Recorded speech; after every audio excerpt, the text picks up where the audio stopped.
Welcome back to These Things Are Written on this Wednesday. Glad that you are joining us as we continue with Isaiah chapter 8, beginning with verse 11. As we look at this passage, we are reminded that from Isaiah chapter 7 through 12 is one complete prophecy connected together, talking about the judgment that they would come and really asking, who are you going to trust? The Lord or the Assyrians? The Lord or your own wisdom? What's the answer going to be? And as we have looked at the first few verses of chapter 8, we see that it ends with a reminder of that promise of the hope that they were to have. But now, as we begin with verse 11, it goes back to the warning. For the Lord spoke thus to me with his strong hand upon me, and warned me not to walk in the way of the people, saying, do not call conspiracy all that this people calls conspiracy, and do not fear what they fear, nor be in dread. As we look at this, I'm thinking of all the conspiracy theories out here.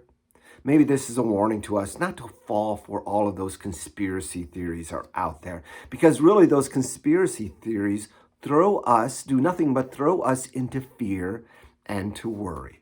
So don't think on those. But the Lord of hosts, him you shall honor as holy. Let him be your fear. Let him be your dread. And he will become a sanctuary and a stone of offense and a rock of stumbling to both houses of Israel, a trap and a snare to the inhabitants of Jerusalem. How many shall stumble upon it? They shall fall and be broken. They shall be snared and taken. Beginning with verse 11. But trust the Lord. If you're going to fear anything, fear the Lord. Fear him for what he can do. And then they share that the Lord will be a source of stumbling for both houses of Israel. That means for Israel, the northern kingdom, also called Samaria and Ephraim, and Judah and Jerusalem to the south. God's judgment is going against all of them. Beginning now with verse 16. Bind up the testimony, seal the teaching among my disciples. Okay, we got to stop there. The bind up, the sealing, there's two ways to think of that, either as hiding it for the future or making it an affirmation of what has happened, promoting it, binding it, showing it as true and as strong. I like that idea. Not to bind it, seal it up away, but to bind it and seal it to show that it is the truth. I wait for the Lord, who is hiding his face from the house of Jacob, and I will hope in him. What a statement of faith, isn't it? I will wait for the Lord. He is hiding his face. I don't want to see it when it comes because it's going to be judgment. And I will hope in him. Placing faith, placing hope in the Lord, Isaiah is stating there.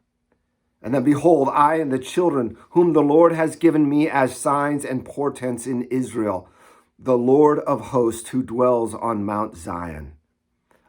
Here, the children are those two with the very strange names that were named to talk about what was going to happen to Judah and Jerusalem if they didn't return to the Lord.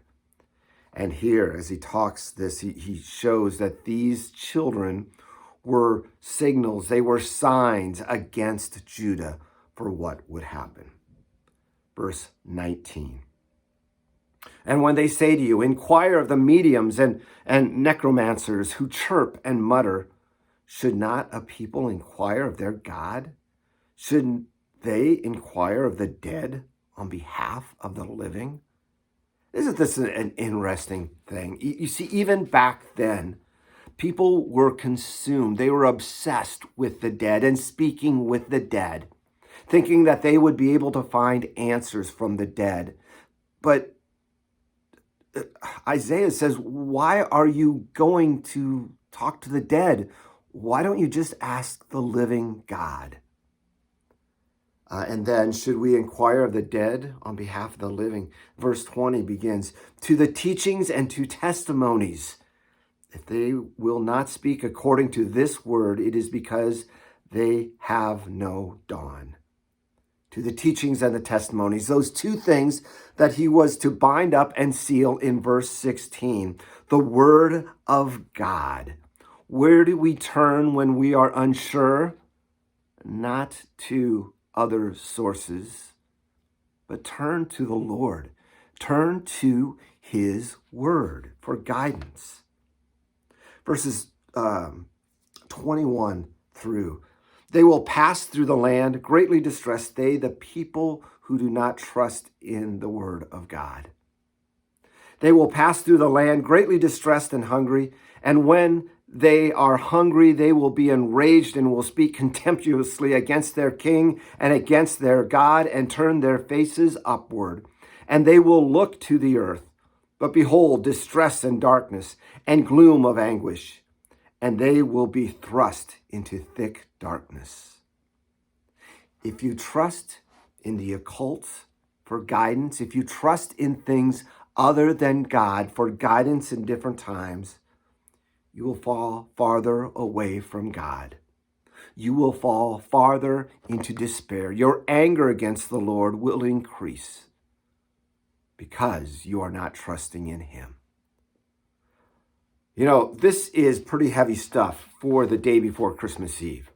But come back tomorrow, because it seems like whenever there is judgment spoken, Isaiah follows it up with a promise.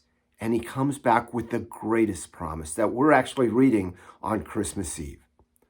We'll see you then. God bless.